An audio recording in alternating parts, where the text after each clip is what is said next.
Un manque de communication entre la police, les tribunaux et les prisons.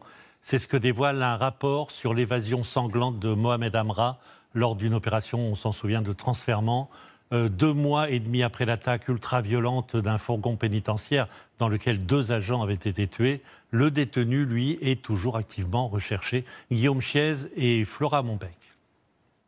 Mohamed Amra, un détenu dont la dangerosité n'était pas connue de tous. C'est en substance l'une des conclusions du rapport rendu public hier. Il met en avant le manque de communication entre les magistrats et l'administration pénitentiaire.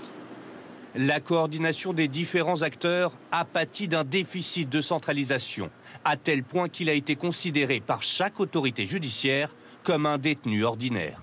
Pourtant, Amra est tout sauf un détenu ordinaire.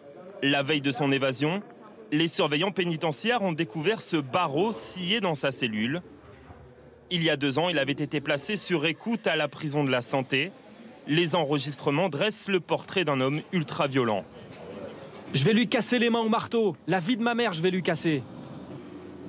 L'autre, il est mort. Ça sert à rien de parler à un mort.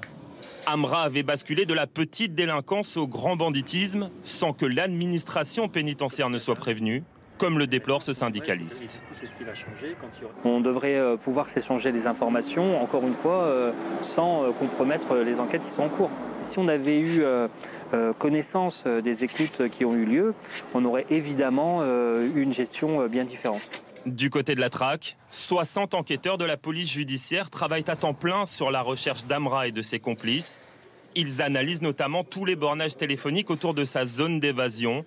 Un travail titanesque. Selon nos informations, plus de 100 millions de numéros ont déjà été analysés.